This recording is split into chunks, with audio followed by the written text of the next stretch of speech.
Well, hello everyone. Welcome to our February meetup of the Media Ed Club for the Media Education Lab. My name is Wes Fryer, and I am very excited to bring you the session today called Substack 101. And I was just mentioning before we got started how I'm hopeful this will be a good session, that I can also just share the recording with others who are asking me about Substack, because this is a platform that has really seen explosive growth. However, there are important issues to consider when it comes to the platforms that we use, and we're going to dive into that. So, for those of you joining us live, please let us know, if you haven't already, where you're coming to us from in the chat. We've got representatives from Montenegro, from Massachusetts, Rhode Island, Washington, Boston. I'm here in Charlotte, North Carolina. So it's one of the great things about the Media Education Lab is we bring together so many different people passionate about media literacy. And this Media Ed Club is an opportunity for us to talk about different topics the first Monday of each month, usually. So I'd like to also invite you to put into the chat how you use Substack now. If you are using Substack, I'm going to break down Substack sort of into three areas of being a consumer, being a sharer, and being a creator, because we can be sharers without actually like having our own podcast or like our own channel, but just even recommending articles and things that we're finding. If you're not using it, let us know. But if you also want to share your link, that would be awesome, because one of the things I really am trying to work on in 2026 is connecting more to the different communities I am a part of and encouraging us to openly share links and ideas, because we can benefit so much from generous sharing, or just any kind of sharing, in terms of things that we are not only finding helpful, but also trusted voices. And we'll talk about that. So I'm going to share, as always, a couple announcements, and then we'll just jump right in to a few prepared slides. But the main thing I want to do is a live demo, and fingers crossed, I've got my iPad ready to open up Substack, but I'll also show it on the web. And we're going to talk about a couple different aspects of this, and then hopefully answer your questions. As always, we're going to have breakout room time, and I want to encourage you to not only ask and discuss your questions in the breakout room, but then bring those back, because I really do think, for a whole lot of reasons, this is a super timely subject, and I'm betting that the questions and thoughts that you have are not going to be, fully and adequately responded to here. And so I'm looking forward to following up after this session. So we do have collaborative notes that you can access, and I will go ahead and copy this link as well and put that into the chat. It's just a shortened URL that goes to a Google Doc, wfryer.me/media club. But since I've been able to facilitate starting in October of year before last, I guess, it just has links to all of our sessions. You can go to the Media Education Lab as well, but these notes are actually collaborative.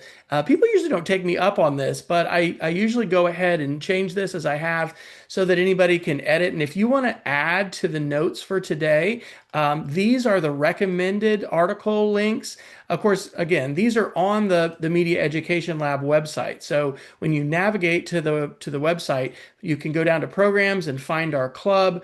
You can find all of our past meetings that we have, but you can also find the new ones. And on each of these, we've got some recommended media, and then also some optional media for you to check out. So if you want to add any questions or anything, just add your ideas here.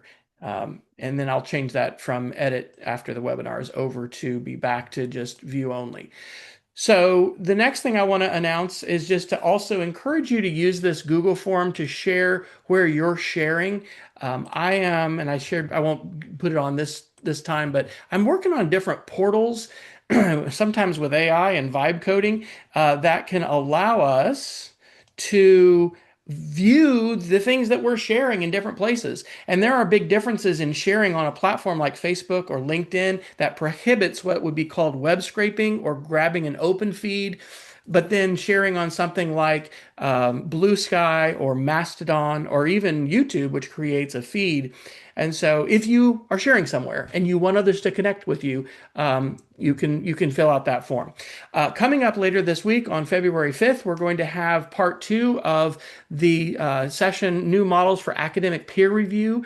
And I think this is a fascinating and important conversation. And you can check that out at 9 a.m. Pacific time, 12 p.m. Eastern, or wherever that happens to be in your part of the world. Peer review, AI, the ways in which the world is changing, but trusted voices are so important. That's kind of a theme that I'll share today. And this is going to talk about, academic peer review and the role that the Journal for Media Literacy Education plays and the approaches that it can take. So I encourage you to sign up for free. Just go to mediaeducationlab.com/events. And then I'm really excited to share this. I had shared this with Renee and Yanti. We need, I believe, Wes Fryer believes, to encourage more people to become active participants in our democracy worldwide. And I think we're doing that right here, learning about media literacy and sharing media literacy. But Lucy Gray and a collection of different folks have been meeting really for the last year to get together a Thrive conference that will be happening next month on March 4th and 5th. Not surprisingly, because we are talking about Substack, there's a Substack that you can go to. In fact, here's my first live demo, because when I go to someone's Substack, the first thing it wants to do is get me to subscribe. And I guess I can also note, do you know the trick for Gmail? How you can register more than one time with the same Gmail? You put a plus behind it. I'm going to click skip, but newsletters are absolutely an email, one of the best ways to communicate with people. And it's both good and bad, but email's a common denominator for almost everybody in every organization. And so that's one of the reasons why I think Substack has grown so much. So you can feature on your website, as Lucy has, a post. So here's an announcement about the keynotes that are going to be for the conference.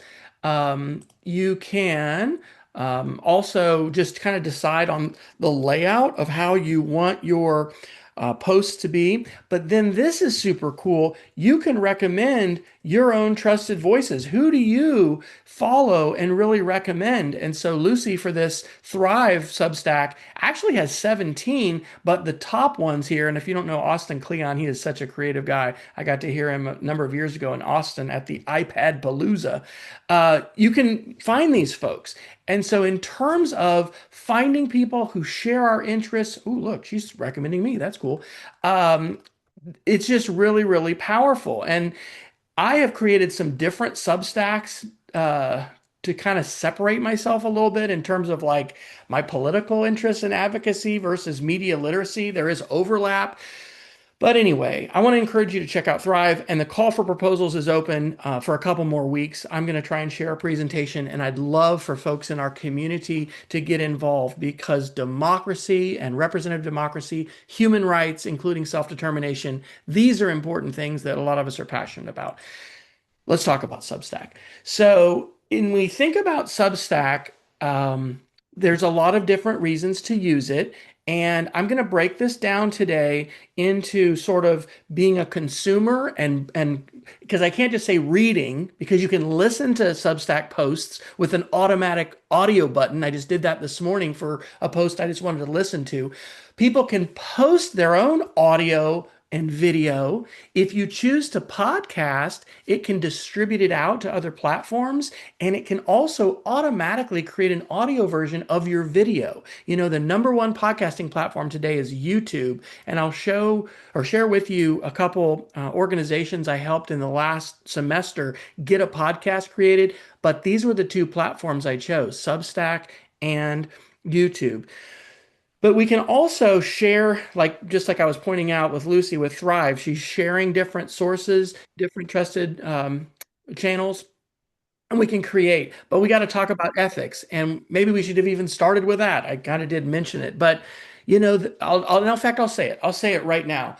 There are unfortunately Nazis and white supremacists that are using Substack. And there are a number of people who I do respect who have decided to not use the platform because they're not deplatforming those voices.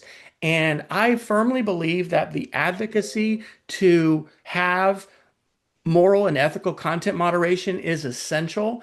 I don't encourage anybody to go on, especially archived like 4chan, 8chan. If you're not familiar, these are horrible places where basically anything goes. And sadly, that kind of content is becoming more and more mainstream. I won't be talking about Grok and the, unconsensual pornography that is being created and the fact they're not dealing with it. I do not use Twitter X anymore. I just left the platform. And it's not only a dumpster fire, it is a toxic and I believe very damaging force within our society today. And part of it is content moderation. I personally, this is just Wes Fryer, not representing anybody else. I believe that Substack is very positive, and I don't think that when I do that balance right now, I'm not saying, "Gosh, I got to ditch it and go to Ghost for all my newsletters." But Casey Newton of Platformer and a lot of other folks I respect have said that, and so we're going to talk about that, and that may be what we want to spend even more time talking about today in the breakout session. Okay, well, let's talk a little bit about why the heck should we even worry about Substack? And by the way, I did make these images with Gemini and Nano Banana. I actually used Claude because I've now dropped my OpenAI. I read Karen Howe's, or I listened to Karen Howe's Empire of AI over the Christmas break. And if you haven't checked that out and learned more about the background of OpenAI, anyway, I've shifted. And so I'll just give attribution to these initial slides. I really think today we are living in a more polluted and fractured environment with information, media in general, social media specifically, than ever before. I am basically horrified sometimes when students at our school, and I'm a middle school classroom teacher, will open up the same web page I'm looking at on their iPad, but they're not having an ad blocker like I have on Chrome on my laptop, or they're not seeing, they're seeing a different version. And oh my gosh, it's so distracting. It's so difficult. Do you remember Google Reader? Do you remember the early days of the web? This wasn't how I felt in the late 1990s and the early 2000s. The news feed is so overwhelming. And I'm not going to be super political in our session. This is a media literacy session. I don't think media literacy should be political. But I will say that there are folks, actors in our political environment today. I think, well, they've explicitly talked about flooding the zone, and then they've explicitly talked about having a strategy of overwhelm, of shock and awe. And so it's just exhausting. And I think that we need to basically utilize the algorithms and tools and maybe even make them ourselves so that we are not living like this image in this, whirlpool, just in overwhelm, basically. I would love for us to be in more of this kind of a situation where we have trusted people that are giving us recommendations. One of my good buddies at school had recommended Empire of AI, and I'd heard other people talk about it, but he recommended it. I read it. It was awesome. I'm passing it on. Serving as a filter for each other is hugely important. And we all have opportunities to do that with the people that we live with, that we work with, but also digitally. And so those two images kind of represent, where we don't want to be and then where I do want to be. And I want to continue to be here in this much more sane, much more calm, much more intentional and thoughtful sort of culture than I do in the crazy world of some of the social media environments that we have today. So I'm going to share this really quick because this is part of what I'm talking about. I want to create portals that help connect communities and that help filter information and present it. I vibe coded this over the holidays. And so what you see here is updated every 30 minutes. And a lot of this is federated reader. These are newsletters that I subscribe to. And I'm trying to find one to click on. These are mostly Substack posts.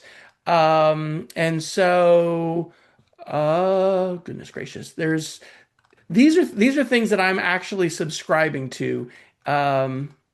And then there's a mix. Sometimes I'm actually blogging and I'm posting these.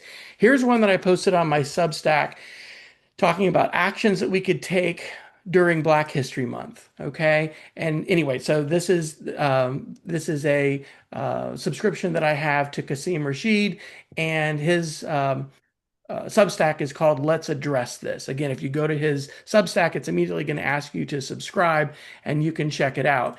But this is filters, and so you can see the things that are coming from Federated Reader, the things I am reading. I've also got my cooking stuff on here, because I love cooking, and somehow it's just wonderful to be able to see food. I teach middle schoolers media lit or web design, and like we're looking at restaurants and food, and anyway, it's I don't want to just fill my own news feed with just negative. But here's video updates, things like that. So that is an ongoing project that I have, and it relates to this because it's like, how do we get our news and how do we filter our news? Google Reader's not coming back from Google. But the good news is we can filter our own feeds and we can take some agency over the algorithms. And so that's really what Substack is one powerful tool for doing it. Which, by the way, Substack does create a feed, an open RSS feed of your posts. And that's how I'm able to, bring some of those things together in that website. So this is just kind of a summary slide. I started this little Jetsons golden retriever theme and kind of have gone with this. So anyway, actually, but Jim and I did put actual Fred Flintstone in the last slide, which from a trademark perspective, anyway, I wasn't going for. Substack lets people be subscribers either on a free basis or a paid basis. Love that. Now, it probably is possible for somebody to say, oh, you can't subscribe to me free, but I think I'm only paying maybe for like 2 or 3. Boy, isn't that interesting to know who I'm paying for or who Renee's paying for or someone else? Because if you're paying to get their feeds and their news, Stephen Johnson is an example, and I'll show him here in a minute. But it just varies. I basically post all my content free. Some people, like especially journalists that have been deplatformed. There's folks deplatformed from, and I say deplatformed, folks that have been fired from the Washington, Post, from other news agencies, but now they are making a go of it on Substack, and with this micropayments economy, we can support independent creators and independent journalists. I think that's important. I have a little heart on here and I say breadcrumbs for later. When you find something that you like, you can leave a breadcrumb for it for yourself. So I don't know what I want to go to here. All right, I'm going to go to this Substack post, and actually, I'll search for this when I do my iPad demo here in a minute. But the Frontier Learning Lab, I want to amplify them. Maybe I'm not going to be able to find them. Anyway, I'm logged in. Shoot, I'm jumping out of my presentation. I'll wait for my demo because I'm logged into a different account. But basically, Substack keeps track of what you like. And one of the things that's important is, how do I find that again? Oh, I know I saw that article, but I can't find it because I want to tell somebody about it. Just like Hansel and Gretel went through the forest and they left breadcrumbs, and you don't want them to get bitten, picked up and eaten by the ravens or whatever birds. Leave breadcrumbs for yourself. A lot of us used to keep social bookmarks, and I still do that in a different form. But just if by simply clicking the like button, you can find that yourself later, and then you can also potentially share those with others. I also want to point out the discovery algorithms. We hear a lot about the evils of algorithms, and I think there definitely are bad things that algorithms have done, and we need to be more aware of them. But I think there's can be a real positive to the discovery aspect. I know that on some of my YouTube channels, because I do kind of separate a little bit, I've discovered just wonderful creators. And so you can have things more chronological with subscriptions. It's Substack's not perfect, but it is allowing us to have some ability to shape our feed through the subscriptions that we have, the things that we like, etc. Okay, becoming a content filter. I really do believe that when we curate and we share trusted voices, people who we consider to be a great source, a great mentor. Wow, that's powerful. Do you remember microfiche? Do you remember going to the library and having to use interlibrary loan and then like waiting over a week to get something? Oh my gosh, that was crazy. And I think those things probably still exist, but most of us are not doing that. And we can find very, very high quality. Kate Starbird, I'm going to show you this one. She just got on Substack. She's blogging about how she's filtering information today. And man, I want to tell everybody I know who is interested in media literacy to subscribe to Kate Starbird. So that's an example of how she is a content filter. I'm serving as one, and we can all serve as a content filter for each other. And I'll demonstrate this in a minute. In Substack, you can highlight just part of an article.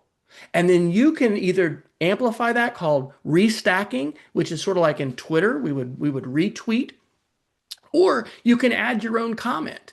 And that is really, really powerful. And that's one of the reasons I think Substack continues to gain traction, is because it encourages this kind of not just sharing Kate Starbird, but I can go into one of her posts and highlight a little part that she said that resonated with me, and I can add on my comment to that with links.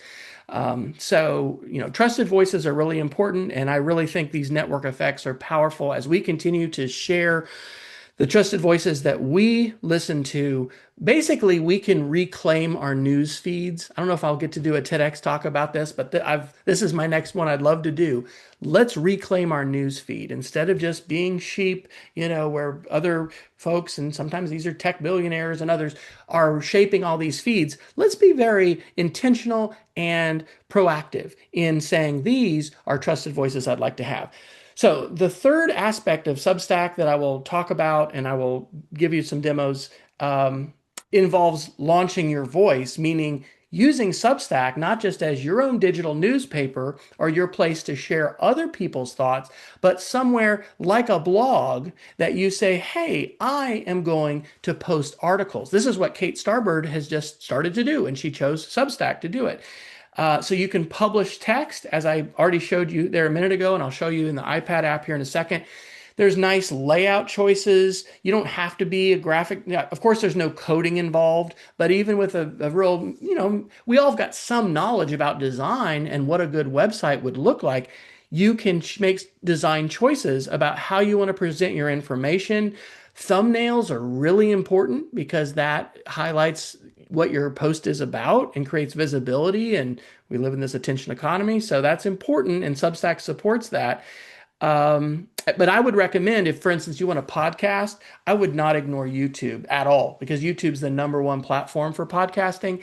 But I think it's a nice combo to podcast in both places. And that's the model that I'm helping some organizations like Indivisible Charlotte and Ben Boswell, who's a local pastor and has the Confronting Whiteness course and curriculum. I've helped both those organizations launch podcasts and Substack presences in the last 6 months. And I think those are they're having success. They're reaching an audience, and they're building a tribe, and it's a part of their media strategy and their outreach strategy. Realize that Substack takes a percentage of subscriptions for paid subscriptions, and I think it's good. It's making money. There are always risks in putting your ideas into a third-party platform, right? I remember Posterous. It was this great platform. You could send an email, and it posted audio, video, and text, and it went away. In fact, I wrote about that a lot in my first book, Playing with Media, and that was maybe not a great idea to do. But if you put all your information into somebody's website and then they close down or they're purchased, I mean, you lose control, and you can lose your content. That's why I like open platforms and WordPress and things like that. But I'm just pointing out, Substack is getting money. I think that's good for their viability. But again, I think that the ethics of this are important to weigh. And that's the last slide I have. I did not ask Gemini to put, to take me out and put George Jetson into this one. It did for some reason. But these are hard questions we've got to ask. Substack today still, as far as I know, hosts identified Nazis, white supremacists, and Holocaust deniers. Those individuals and groups and organizations do not share my values. And if I am on the platform that they are on, there is a very important case to be made that I need to get off the platform. And like I said, Casey Newton and others, and I mentioned his platformer.news. He left Substack back in 2024. So the philosophy that these platforms have in terms of moderation is really important. And one of the follow-ups that I personally want to do to this session, and I would invite you to share resources, is how are the users and the public putting pressure on Substack to ethically moderate their content. I think there's a good case to be made, and the latest Angry Planet podcast episode was talking about this.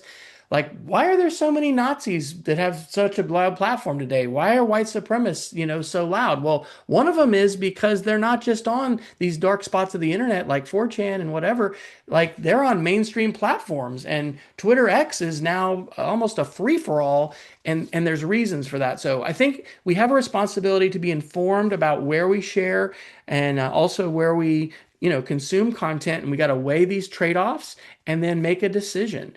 So that's a possible discussion prompt if you want, is how can we balance supporting independent creators and a powerful platform with concerns about platforming hate.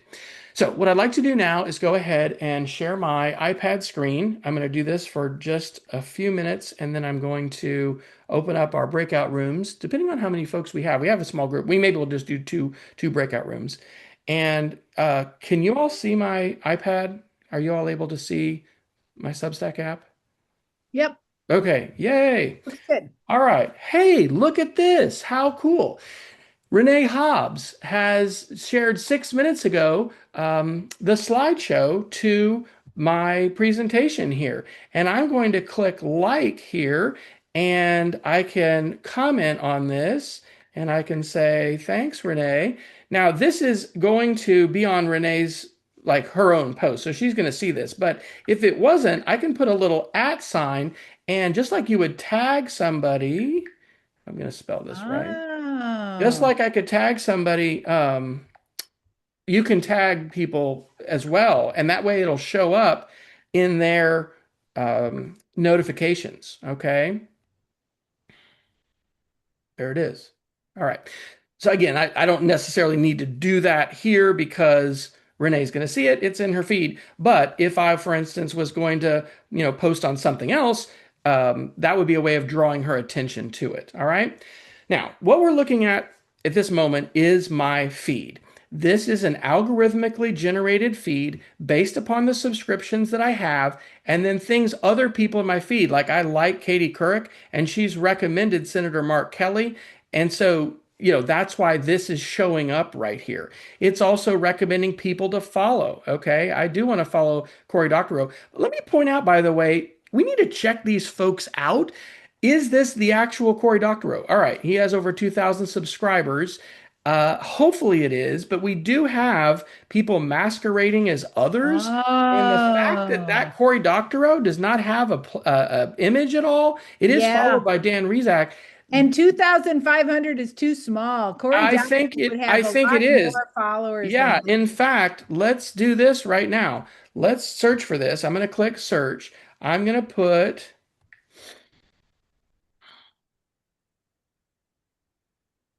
I can spell his name right. Yep, that seems right. Okay. And then let's look for him under people. Okay, he is showing Okay, up that's there. It looks like it's that's legit. the one. Okay. Okay. Right. But I think Substack this is is, not his primary channel. I don't think it is. And another thing this points out to is how I think it's beneficial for us all to have a place where we say, hey, this is where I share. These are my, Right. these are my official places. Okay. Now, So we're I just, got a question, Wes. You got to the feed by yes. using the home by Yes. that's like where you start when you're on Substack. All the Exactly. different components are Yep. confusing to me. That's right. So let's go down. In fact, let's go down the screen. So I'm on the home base. It looks like a, home base on a baseball or softball field or whatever. So this is the algorithmic feed. I'm going to click the second button, which are my subscriptions. Okay. Now Subscription. I've actually subscribed with this account that I'm logged into. And if I tap in the corner here, you can see I'm logged in with my media literacy account. This is where I post media literacy with Wes.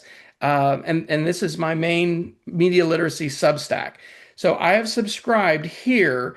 And for instance, there's Lucy's Daily Dispatch, okay? And Lucy's talking about I think she's probably going to talk about Thrive. And she's talking about Howard Gardner. Howard Gardner is somebody who is going to be a keynote speaker for Thrive. Notice when I tap on Lucy, she has a couple publications and she has multiple links. She's posting Lucy's Daily Dispatch. She's posting actionable innovations. She's also posting Thrive, and then she's posting on Charter for Compassion. This is like team blogging, okay? You can create your team, and then you can authorize people to have different kinds of rights to your Substack. And then look, she's also put the other places where she shares. There's her Oh, YouTube channel. There's her LinkedIn, her Blue Sky. All right. There's her main, well, she's got a link tree. Okay, so that's button number two. Button one, home base. This is my home page. If I pull it down, it's going to refresh and it's going to show me other stuff. I actually will probably curate this a little more. I really do. I like being able to know, okay, I'm going to my media literacy stuff, and I have a different Substack that I use for some of my more political advocacy. But these are the things I've subscribed to. Okay, I've actually subscribed to them. Let's go to this next button, which is the search button.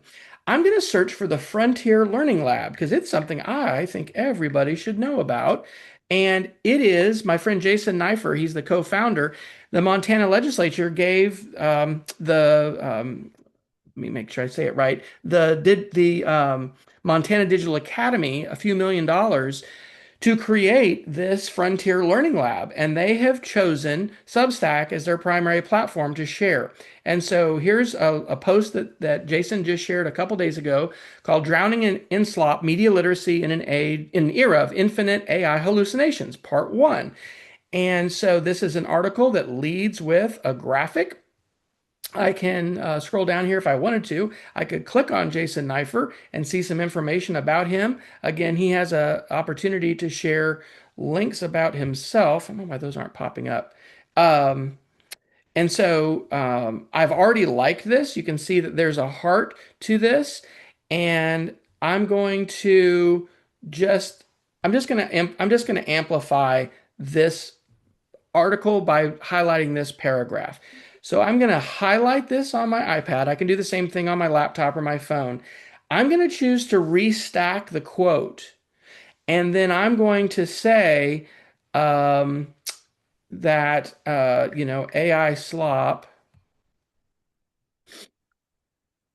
is a huge problem. Now, that's not a particularly amazing thing to say. I'm kind of just doing this as an example, but mhm. I am now amplifying that specific paragraph on my channel.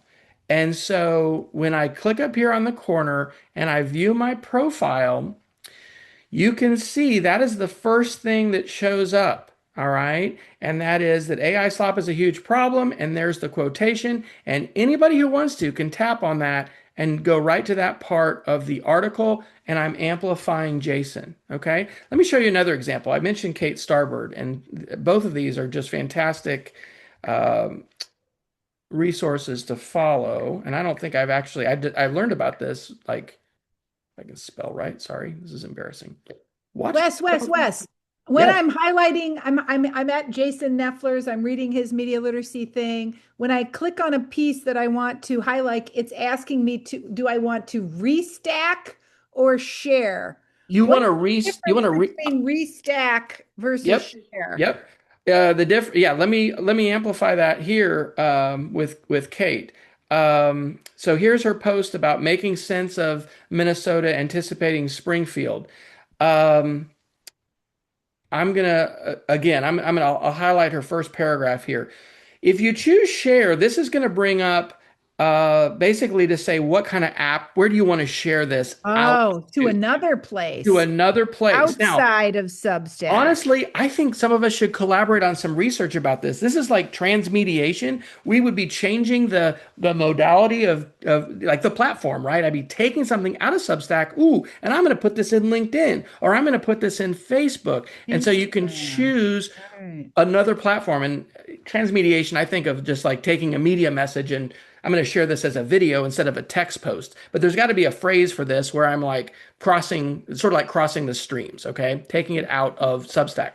What I do usually more often, if I like the article, I will click the heart because I'm training Substack about what I like. But then I might have to highlight it again. I'm going to choose the restack quote, and that's what gives the quotation, puts the quotation in its own box.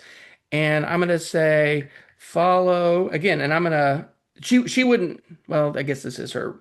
I'll do that again, where I'm going to say follow. It may not show up if I don't follow her yet. I think people only show up here when you follow them. Let's see. Aha. Nope, So nope. first you have to follow them and then No, you can restack them. I, no, I have not followed her yet, and so it's just you don't have to. You can restack them without following them, and you can at this is tagging him, right? Tagging her, right? I'm tagging Kate by using the at sign. Follow Kate Starbird for important. Um, and I usually talk when I'm saying this, just because speech to text works better. For important media literacy insights. Okay. So I have not subscribed to her yet. Her Substack is called Sense Making Distortion. What I did was I liked her post. Again, if I click on home and I go up to my upper right corner and view my profile, for people who visit my Substack or who are following me, this could they can choose to go here, or algorithmically Substack could show that I have shared this from Kate Starbird. But again, that is a restack. I can also click the little share button underneath a post that it looks like a box with a little arrow under it, or it looks like a tray, I guess, with a little arrow. Again, that's to share out. You've got the restack, and then you can also, add a comment. But I have not yet even subscribed to her, so let me show you how to do that. So, Kate Starbird, she is at the University of Washington Center for an Informed Public, she's phenomenal. So, I can both follow and subscribe her. Now, if I follow, I'm just going to be more likely to see her in my own feed. Like when I click on subscriptions, if she's done something new, I'm more likely to see that because I have followed her.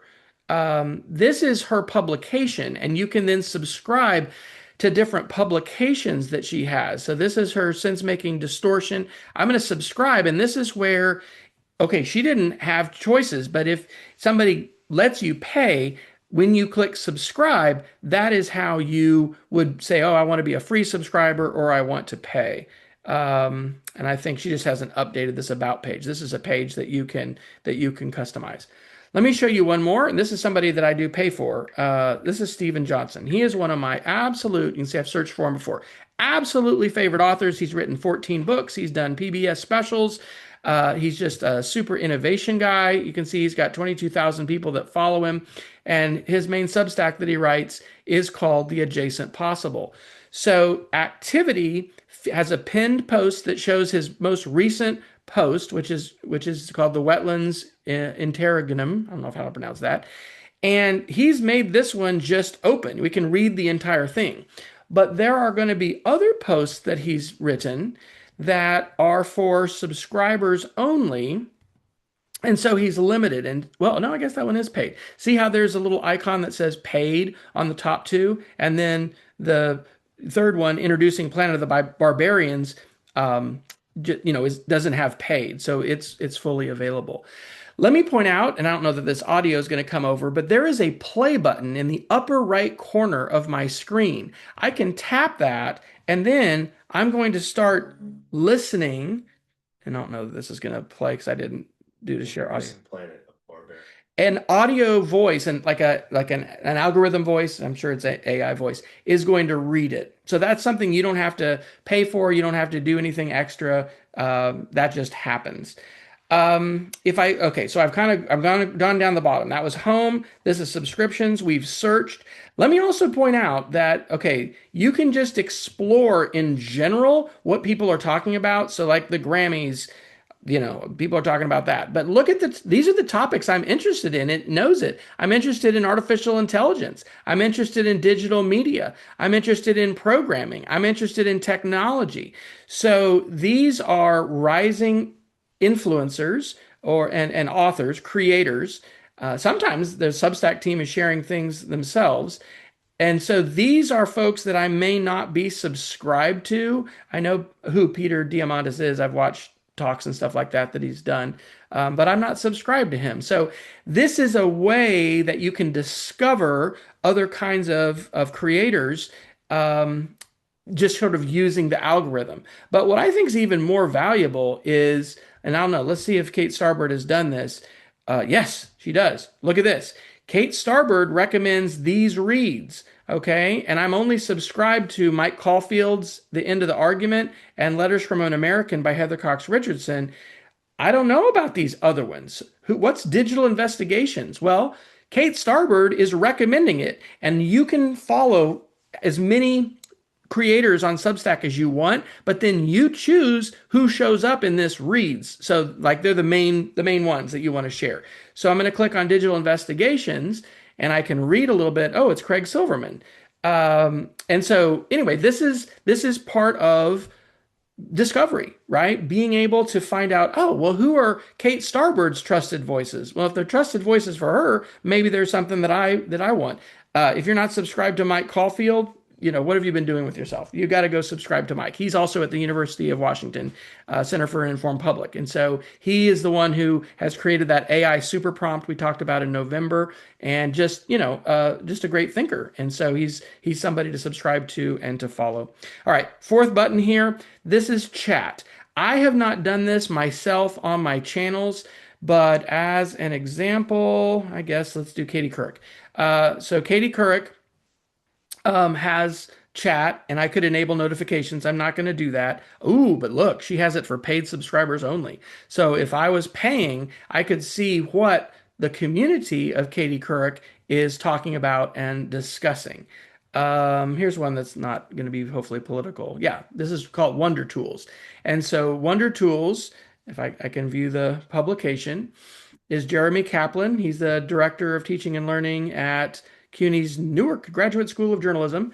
And he's got over 83,000 subscribers. I'm not paying for his channel, but his chat is anybody can view it. He says only paid subscribers can start new threads, but he's letting anybody who wants to, well, I guess not. I can scroll through it, but I can see what I'd have to pay for, what I wouldn't have to pay for. This is super helpful, Wes, because I wasn't really sure what are the benefits that you get by being a paid subscriber, and now you're helping me see how basically Substack content creators can choose Yes, how they're paid, what their paid subscribers absolutely. get that their free Yeah. subscribers don't get. And I'll show you that dashboard here in just a second. Last thing I'm going to do is click on the bell. Okay. Here are my notifications. Okay. So Jorgen Lowenfeld liked a note that I had left. I wrote a note basically giving a shout out to Stephen Johnson on Adjacent Possible 6 days ago. A couple folks, including Lucy Gray, liked the note. Actually, Lucy is going to present for us next month about media literacy for seniors. She's working part-time in a library in Chicago, and she's been posting about this. And man, there are just so many, important things that we need to navigate as people in society today. And so she's anyway, this is my feed, sorry, these are notifications. These are people that have commented. These are people who have restacked something that I've shared. They've liked my notes. So it's just like notifications on another social network. Okay. So what I'd like to do now, and I want to go to breakout rooms. So I'm gonna show you something real quick, and then we'll go to breakout rooms for a little bit, and we're gonna be out of time. Here's home for Substack, and okay, well, this is fine.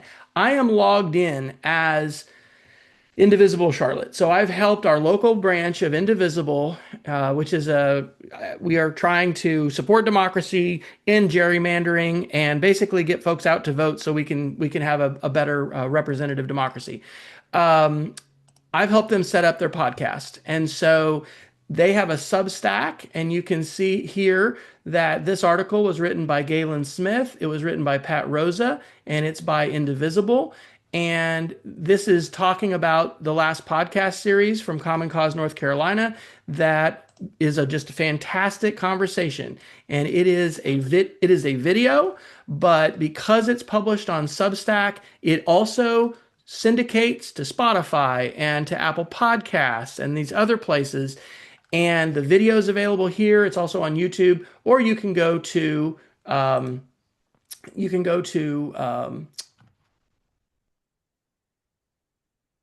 you can view the video either on YouTube or Substack. Everywhere else, it's audio.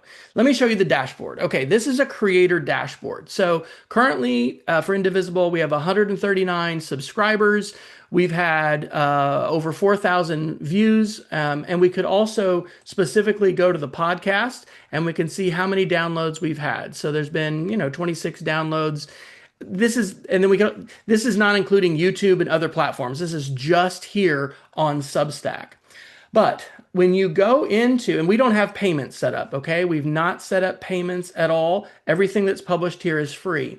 But when you go into the settings as a creator, you get to set your logo. You get to say your name of the publication and give it a short name. You get to say what kind of categories. If you want to, you can allow people to subscribe, and you would do that here. You'd connect. And a good person to look at for that is Stephen Johnson. And this is something I just encourage people to, maybe we'll just stay together for our breakout rooms. Um, if you want to subscribe to him, these are the tiers that he has. Okay. You don't have to be paying at all. And it says you're going to get regular essays and updates. But if you're the ideal reader, who's $120. If you're annual, you're 50. So this is where you get to decide, and you can take a look at what other content creators are doing to decide how you want to do that. Maybe you just want to put out information and not charge people, okay?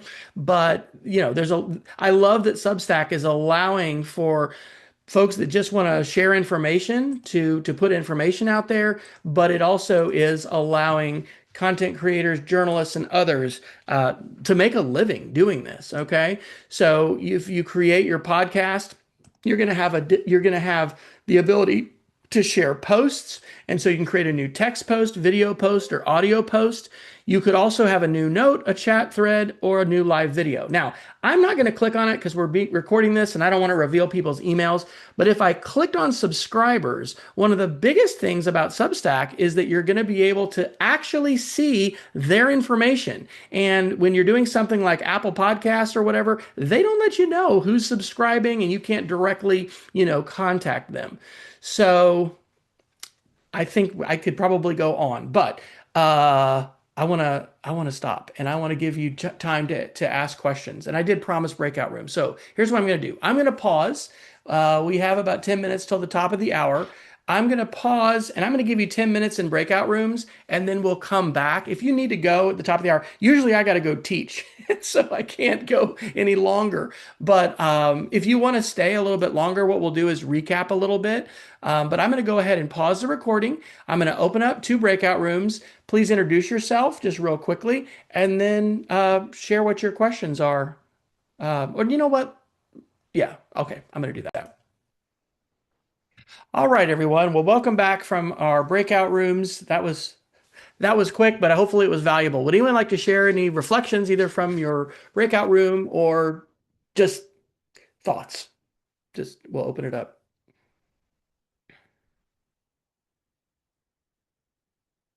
Or you can give Wes, voice. I In our group we talked about the idea of well, first of all, we talked about how professional the work can really look at Emma's Substack and see like how amazing it is, right? So the idea that you can use branding tools to create a kind of very beautiful interface, that was a little bit of a mind blower in our team.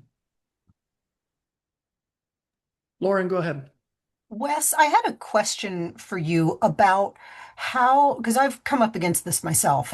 How do you justify uh, being on Substack when they do allow voices that we don't agree with. I've had some people push me on that, and I'm never exactly sure what to say. I'm curious to see how because there are I'm mostly plugged into the arts community on Substack, and there's so many beautiful artists there, and I go there kind of for a little mental vacation. But I'm curious to see how you respond to the naysayers. So I think it's a balance between, how much of a dumpster fire is it and how useful is it? I mean, if Heather Cox Richardson leaves, I'm going to seriously think about it. But I have some very important people in my life who I turn to on a daily, certainly a weekly, but sometimes a daily basis. Robert Reich, I mean, there's a lot of them. But um, it's just not a cesspool of content that I'm embarrassed to say I'm affiliated with, which would be what X is today. Um, I think, like I said, we need to advocate for reform and for them to moderate. And I think this is a big educational topic in general, right? We will talk about free speech and free speech absolutists. None of us, okay, I got to be careful. Most of us would not want to be in a completely unmoderated world or in an unmoderated platform. And there have been platforms like that that have become just horrible cesspools. So, it's a balancing act. And because I find trusted voices there, and because I also weigh the importance of sharing my own voice and wanting to be relevant, if I set up a ghost and I don't have anybody following me, like, how am I going to connect with an audience? And so, anyway, I'll tell you what, I'll think more about that and I'll write about it. I'll put that on Substack. But it's a great that kind of a conversation is really, really important because I think just like AI, so there was a summer conference that I participated in last year, and there were folks that were very strong about believing any use of AI is unethical. And that's not where I land today. And I can articulate that, but I think that's important to respect people's opinions like that, as well as to think about how do we justify our own. So, other comments or questions? We'll do another few minutes here, and then we'll sign off. Renee? Oh, Renee, you're muted. I just wondered, I want just following on Lauren's good question, like, do you encounter uh that kind of crap on your feed? Or no, you've curated your feed. Like, I'm assuming the more I use Substack, the better the algorithm will know what I like and not give me what I don't. Have you encountered madness, white supremacy stuff on your Substack?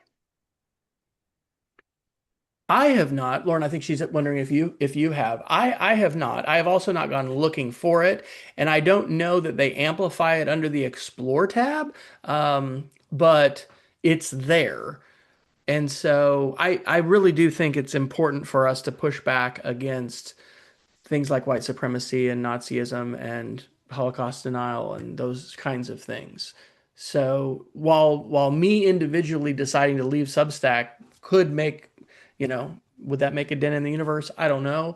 I think I need to be advocating for that because I believe in it, and it's also a platform that I'd like to see succeed because I'm investing in it. I'm putting not my money, but I'm investing my time, and I'm putting, my ideas there, and I'm trying to build community there. Thank you for being a thought leader and helping build community across all the platforms you use. But today, it was especially useful to give those of us who really don't understand the Substack interface very well to become more curious about it. So this was a Could great you section. pop What do you your have planned for next could month, buddy?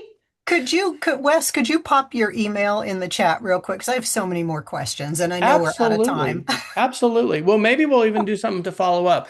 Well, Renee, thank you for asking because next month, and it will be on the site soon, Lucy Gray is going to join us to talk about media literacy for seniors. She is working in a library in Chicagoland and has become aware, even more so than just with her own family members and friends, just how tough it is and how important it is to help seniors. And we can also advocate for design choices that companies and things make with their tools for seniors. So we'll wrap this up. We want to thank you for joining. We want to encourage you to check out our events that are not only happening with the Media Ed Club the first Monday of each month, but all of the events with the Media Education Lab. And just plug in, because I will tell you one of the most important ways I am remaining sane, and I plan to remain sane, is through community, and it's through opportunities to learn with folks like you. And the great thing is, while there's a lot of bad stuff happening in the world, there are so many great people in this world, and there's wonderful folks in this community. And as we network and share and advocate together, there is no telling the wonderful places we're going to go. So thank you all for joining us, and have a wonderful February. Thanks, Wes. Wes, I have a quick question for you. I know you have to go.